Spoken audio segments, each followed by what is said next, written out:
how do you see the role of physical stores evolving today? I think they need to look at it as part of their omni strategy. I mean, a store is there. Think about it, it's almost like a business card for the brand. It's a place when you can actually create the handshake, right? But the conversion itself doesn't have to be within the store, because I can be at the store, I can check the product, and I can click on my phone and I can have it on my doorstep. So that connection point is becoming super important. The new operating system, the way I view it, is experience first. You need to create relevancy for your shoppers so he can come in, he can actually see what's the added value of being in your store. And that has to be through the lens of either you educating something, you experience something that you can all get online.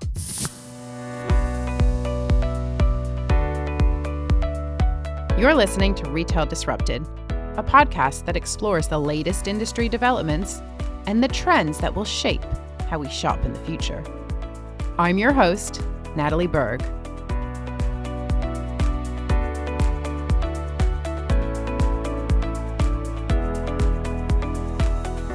Hello and welcome back to Retail Disrupted. Today, I'm thrilled to have Ariel Haroush with me on the podcast. Ariel is a highly regarded global retail expert, entrepreneur, technology futurist, and thought leader. He's the founder of the retail innovation agency Outform, and many of our listeners, especially those of you who are based here in London, many of you will know him as the face behind Future Stores. Future Stores is the immersive, flexible retail space located on Oxford Street.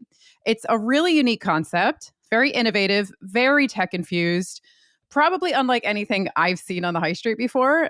So I think the best thing to do is probably welcome Ariel to the podcast and let him tell us all about it. So Ariel, thank you for being here.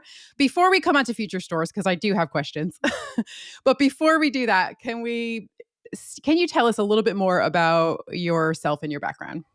Yeah, my background started really from business management. I mean, nothing fancy, wasn't dealing with retail, but I think my journey and my passion towards this industry started when I watched the movie Back to the Future. I don't know if you remember the scene where Marty McFly moved to the future and there was this holographic billboard of a shark. And that was like, oh my gosh, I was mesmerized.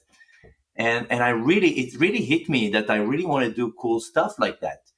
Only later in the years, I kind of realized in my subconscious that was the moment why I was so passionate about this industry, and started my company Outform, really trying to create those type of experiences, trying to imagine what the future would look like. Because I remember looking at it and seeing how people dress in the future. What do they do in the future? Then I saw Minority Report and I was completely hooked into it. I said, that's what I want to do. So it's kind of, sometimes, life set a pathway through our passion. Yeah, no hoverboards though. No hoverboards yet. Yes, exactly. Okay, so as I just said in my brief intro, Future Stores is really unique. It seems like it's part store, part media space. Can you tell us more about how it works and what inspired you to launch it? So I've been in the industry of retail for the past 20 years with my company Outform. And what we've done there, we always created experiences for the big brands. And I find myself time and time again, which was good for Outform, have to recreate what we just basically created. And by the time we created something, because think about the long tail of creating an experience, you have to design it, you have to engineer it, you have to prototype it, you have to test it, and so on and so forth. There are sometimes months in between. And by the time you actually want to launch it, it's kind of lost its relevancy. And I was struggling to understand, how can you create something that will just move faster? Looking around me, I saw that the industry is starting to change. I saw the need for more experiential. I saw the shift from transactional to experiential in retail. But more than anything, I saw something that really hit me, which the change in consumer behavior. And I'll give you a couple of examples that really guided me in creating Future Store. First, I saw that shoppers today have what I would call an immediate gratification. What do I mean by that? I give you a story that happens to me, and I'll kind of link it. I was driving with my son. He's now 17 years old. And we're driving in Miami, and he said, "Dad, can you change the song?" And I'm looking at him and said, I can't, it's the radio. And he said, "So change it." And I said, but it's the radio. You cannot change the song in the radio. So what do you mean? And we're double taking in each other. It's like, what do you mean? It's like, what do you mean? I was like, oh my gosh, man, the radio. Don't you know what's the radio? You cannot change the song. You have to wait it And out. exactly, you have to wait it out. And he actually asked me, so what if you don't like the song? I said, you just wait it out. And I realized it makes no sense what I'm saying, because he's so used to Spotify and Netflix and all that type of stuff. Their immediate gratification is second to none. I mean, I remember when I was a kid, I was ordering food. I mean, we could wait 2 hours for a pizza. My kids are actually getting upset if the Uber driver is getting stuck at the traffic light. So that immediate gratification really changed the way they see the world. So expecting them to come in and just search for something without that immediate gratification in retail, it just doesn't lend it anymore. Add into that kind of consumer expectation in terms of their attention span. Their attention span is in the length of a TikTok story. I mean, it's super fast. So having a retail space that just doesn't move, they've seen it. I mean, let's be honest. You've seen Zara in one high street, you've seen them all. Nothing really changed. And a lot of the times I see a complete disconnect between a retailer brand to their actual retail store. Take Coach as an example. They have all this unique out of home, super Gen Z, and then you look at their store and it's like, that's not the same. So I was wonder, can you create a retail space that move at the speed of culture? And the speed of culture is moving so fast. And I figure out what industry actually did that. And then I thought about the movie industry. The movie industry, if you compare it to a theater, I mean, a theater, you need to train the actors, you need to set the stage, you need to build the props. If you want to change the show, you're probably going to close up for about 6 months or so until you have your next show. But the cinema is very different. You can come in the morning and you can see Top Gun, and in the afternoon, you can see Avatar. And it doesn't lend the same way like a theater, but it's giving you a different experience. So to me, gelling the kind of the experience side, the speed, the agility into a retail space that can constantly change kind of makes sense to me. And also another thing that I looked at was the online conversion have such a superior mindset. You know, back in the day, you used to have a banner and you click the banner, and then they realized if they change the color of the banner, more people will click the banner. And I wonder why a store cannot be the same way. Why we cannot have a store that, based on how consumer behave, we can increase or optimize the conversion by changing somewhat the content. And we actually done that in future stores, and we saw that there are more people stepping into the store when it's this type of content versus that type of content. So to me, it's all gelled together into a really unique offering. Yeah, and you're right about that disconnect between physical and digital channels. You know, brands can do a really good job of that online. They can, get on TikTok, they can get on Instagram and any other kind of social platforms where their audience is, but it's a much bigger process making those changes in store and conveying that agility, that sort of relevance to consumers. So I wonder if you could tell us a little bit more about some of your brand activations. There was a Tesla pop up, which got a lot of headlines here in the UK. And then just recently, you had Shein, the fast fashion brand. So, can you tell us a little bit more about it? What have you learned from these brand activations, and how is that concept evolving? So we conceptualized one thing and reality happened and something else happened, right? I mean, when we created Future Stores, we were thinking that certain brands would use the space as kind of a retail, think about a flagship on demand, right? You need a flagship on the high street. We're going to be on demand type of solution. We never really anticipated it's going to be such a social amplification aspect. We never anticipated that native digital brands will come in and they will actually demonstrate more relevancy than existing retailers' brands. And I think the mix between event, a social platform, a retail showroom, a conversion space, everything together, I think is something that, to be completely honest, surprised us. Shein, if you take them as an example, they had millions of social amplifications. I mean, everyone seems to be knowing what was it, only a fraction was actually being in the store. And it's funny that even friends of mine in Miami seen it, and they're in Miami. The store is in London. So the Oh, thing so about they heard about it from Miami. they heard about it in Miami because Wow. they watched their TikTok. And Shein has such a strong place socially, and people know all about Shein because, let's be honest, it is a phenomenon. So just seen it. So Shein actually used it in so many different ways. They use it as a broadcasting studio, if you wish. They use it to really get media ROI from a social amplification perspective. They use it for customer acquisition on the high street in London. They use it as a conversion space, and they use it as an event space. So I think the proposition itself landed in a very different way that we envisioned, but in such a bigger way, and that's exciting. Same for Tesla, same for Renault. I mean, Renault sold in the first weekend, they sold 10 cars. They never had that. Like, From and from Oxford Street. from Oxford Street. I mean, who would imagine? Wow. Because we were thinking it's like it's a glorified billboard, right? That you can go inside and you can actually experience the product. But I think retail is under. I mean, your podcast is retail disrupted. It's really what it is, to be honest. I mean, that's it's really the tagline. Nothing can stay the same. Everything change. And how do you create relevancy within that? I think Future Store land in a really nice way around that. But when you look at other parallel industries, I mean, everything changed. Think about the out of home industry. It's moved from a print to digital. Now it's moving to experiential with things like the sphere and other stuff.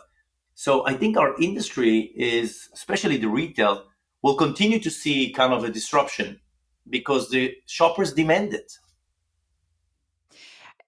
So something that comes up a lot in the industry, well, actually, I would say more of an external view of the industry is this idea that the store is dead, the high street is dead. And I think if I ask you, if I ask anyone in the industry, I think you'll say that actually stores are alive and kicking. They just need to be repurposed to stay relevant to shoppers, which is what you've just sort of alluded to. But I'd love to get your take on this more generally. So future stores is kind of an anomaly, if you will. But how do you see the role of physical stores evolving today, more generally? So if you look across the high street, your big brands, how are these legacy retailers how should they be repurposing their stores?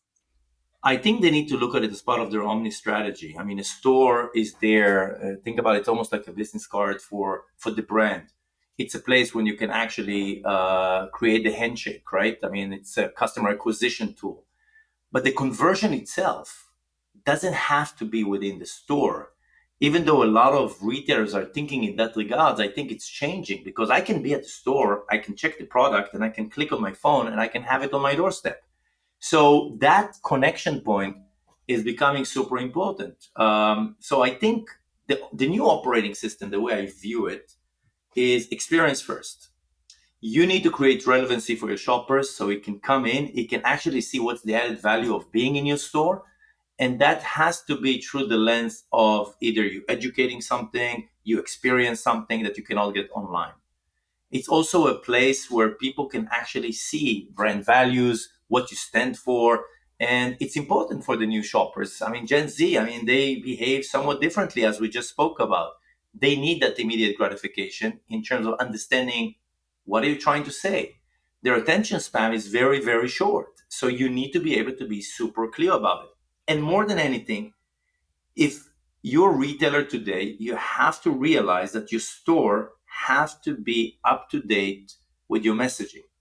It cannot be disconnected from that. So to me, a retailer need to move at the speed of culture, even in the way he design the space. That's what my company Outform does. And we're working with many brands in order to take them through that journey. But the journey is there. I mean, the tools are there. It's just about whether you understand the meaning and how significant that transformation is. And with the brands that you work with, are you finding they're more open to experimentation and just sort of, trying out new ideas and kind of failing fast? Do you feel that there's this more of an urgency to do this today? I do. I mean, obviously, you have a difference between retailers, and retailers, because retailers alone sometimes they struggle to understand that because they have to measure their metrics by how many sales per square foot. And that's a challenge at times. So you really have to have a significant curation. Think about Selfridges. They have to curate really the right amount of product to create that experience. But other retailers that try to be Selfridges, but they don't have the same curation, they fail. And there is a reason for that. So I do see a much better adaptation. And let's be honest, generation change. So if you worked for the brand today, um, you must be now in a millennial or Gen Z, and you're making the decision. And the way you consume content and the way you consume shopping is different from what other people used to do before you. So you realize the value of it, you realize the significant aspect of it. And you also realize that retail is not confined to the same walls that it's in within. It has to be outside of it as well. So that social amplification and that social kind of conversion aspect is a play that everyone understands today. It's so interesting because you're right. Things are moving really quickly. In fact, my last guest on the podcast was the head of retail at TikTok. And it's just so fascinating to hear how, shoppers and not just Gen Z shoppers, but shoppers more generally are embracing new channels. They're discovering products on social media, but also increasingly they're going to TikTok and searching for brands, which I thought was really interesting. So, It you is. know, it's just moving so quickly. And I'd love to get your thoughts on sort of pop-up space or temporary retail space, because that's obviously a big component of your offering. Now, I think this is really important because, a little bit like social media, having pop-up space allows you to inject some excitement into the high street and give shoppers something unexpected. And maybe for some of those tech brands, it helps to humanize them as well.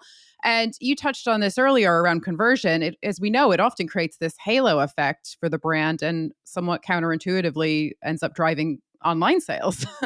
So I'd love to just get your take on the importance of pop-up space and whether or not you feel retailers and brands are using this space effectively today. I mean, you're touching on something I think is deeper than just pop up. I mean, it's about consuming content. I mean, content, in order to have relevancy, it needs to be new and refreshed, and it needs to be interesting. And if you consume every day the same content, you're probably going to be tired of it. So there is a big space for brands that needs to be there at the right time, at the right place. And if they're going to be there all the time, they're going to kind of lose relevancy. It's like old news. There are some retailers that always need to be there, the necessities. But if you think about the new Peloton, okay, they need to create that customer acquisition. They need to tell the story, but there is really no need for them to sign a 10 years lease and always going to be on the high street because they soon enough going to lose relevancy. When I opened Future Stores, one of the tagline that I challenged my team with, I said, can the high street be as dynamic as my social feed? And being as dynamic as my social feed means that the consumer needs to be surprised and delight every time they go in the high street. And they're going to be something change. News, by definition, is something new. So in order to be able to deliver something new, a lot of brands realize the significance of new and novelty, right? I mean, we had a lot of customers that came into Future Stores, and we're very happy that they are now rebooking, and they're starting to think about certain months that they need to own on the calendar, but they don't need to be there all the time. Because operating a retail in 24/7, signing all those big leases, 10 years, 15 years, 20 years on the high street, just from an operation perspective, just from a storytelling perspective, it could be extremely difficult for them to sustain that level of novelty. So I think there is a lot of brands that realize that the strategy of customer acquisition, engagement, telling the story needs to be when the story is being told. And when you don't have a story, you can pull back and you can pull back in. So it's just a new behavior in a way that you want to engage with your customers. Yeah, and storytelling is so important in retail, especially now when the market's so uh, so competitive. There's so much choice. There's, pretty much infinite choice online, and even in physical retail, there's just a lot of competition out there. So brands have to work really hard to stand out and differentiate. So if you can tell that story, and to your earlier point, if you can convey how, convey your values and how they translate in a physical setting, I think that's really powerful as well. Exactly. So it's not just about being at the right time, in the right place. It's also your ability to change the narrative, the story in a way that can be in such a speed that you're really matching your customer. So your customer can see something in his phone, and you at the same speed can change the store to react to it.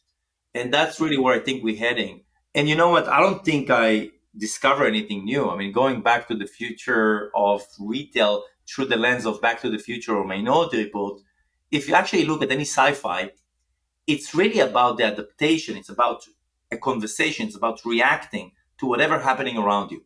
So I think that's where we're heading. We're heading into a much more intelligent retail space. We're also taking into account something that we never foreseen, but it's happening. Think about the role of AI in a sense of content. How amazing it will be that the content for the store can be generated on the fly based on everything that's happened to you. So that's mind-boggling, isn't it?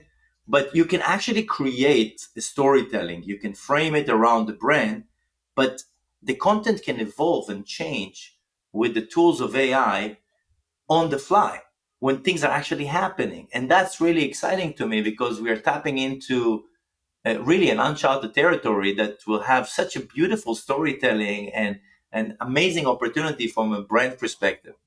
So, can you just give us an example of what you mean by that? Because I recently had Ola Sars on the podcast, who's the CEO of Soundtrack, and he was talking about the role of music and the importance of switching up the music in real time to reflect whether it's raining outside or whether it's the holiday season. And I just thought, music is maybe a little bit overlooked, something that's we sort of take for granted, or maybe we don't notice. But I just wonder, from your perspective, what are the kind of levers within your store or what you're seeing in the wider industry? How can retailers be agile and make those changes in real time? So take Shein as an example. I mean, there was a huge line outside the store. I mean, people had to wait like 50 minutes. Now, if you embed your content with an AI tool, the AI tool knows that a lot of people are waiting outside, and they can narrative the content to satisfy those people waiting outside because the store is packed. And that's happening on the fly. Now, let's assume that on the same token, it's going to be rainy. It's London. So how do you start catering the content into the situation contextually of what's happening in the store and outside the store? And all of that can be in the brand guidelines of Shein, and all of it can be super relevant to what's happening right now. And that's just one example. But you can take it into other examples where the store itself can react to whatever happening inside the store because you have all this technology. I mean, future stores is so packed with technology and the data mining around it, it's mind-boggling. But let's say someone is pick up a product. If he's on his own, the content can present itself in such a way. If it's with his friends, then the entire store could be a takeover. So everyone can see what's happening. Those type of what I called widgets can be created based on what's happening around you in the store. That's never been done before.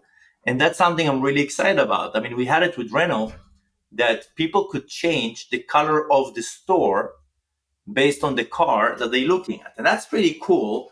Now, a lot of people look at it, it's like, oh my God, I mean, the store literally changed based on people demand. So that's all fun stuff that you can do. But the more content intelligence you built into it, the more stories you can start cater. So I think we probably don't even grasp the amount of opportunities you can do, and we'll see as we go along from one brand to another. Yeah, yeah, that sounds super exciting though, to be able to change the store color and just to have that power as the shopper. It is cool. Yeah, and also just to your point around AI and how we're genuinely moving towards hyper personalization. I think we've been using that word in the industry for so long, but it does feel like it is within the realms of possibility now. So really interesting to kind of watch that develop. And just on the topic of sort of tech and innovation, I'd love to wrap up by doing a little bit of future gazing. which it would be remiss of me not to ask you about the future, given that you are the head of future stores. So I'd love to know, just broadly, what innovations are you excited about for the future? Are there any technologies, and maybe it is AI, or any trends, or any kind of upcoming global activations that you're planning, that you'd like to share with us? Yeah, I mean, from a future store perspective, we obviously use London as a test case, and now we're building few more stores, New York, Paris, and we're trying to build a network of stores that brand can activate globally at the same time in key cities across the globe. That's always been kind of the vision around it. We marry every single store with the ability to create a significant data out of it, and the amount of sensors we have in that store is mind-boggling. So you can see how many people passed outside the store, what type of cars, how many people glanced, when did they glance, what type of content there was, once they got into the store, what did they do in the store, in terms of just catering for content and widgets to be applicable when people behave inside the store. I think the holy grail for us is eventually able to connect kind of the offline journey and the online journey into one cohesive journey. And that's not an easy task. Every brand have its own kind of strategies around that. But if you be able to create that digital handshake in the store, that social amplification and that continuous journey afterward would lend really well in terms of understanding the consumer journey.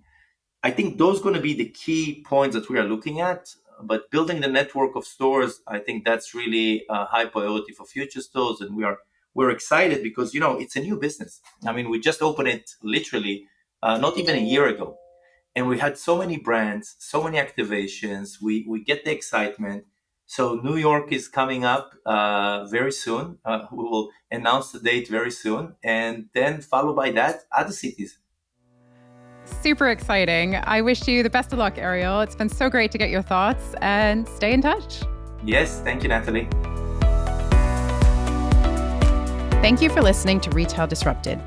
If you enjoyed this episode and would like to support the podcast, please leave a rating or review or share it with others. It really makes a difference.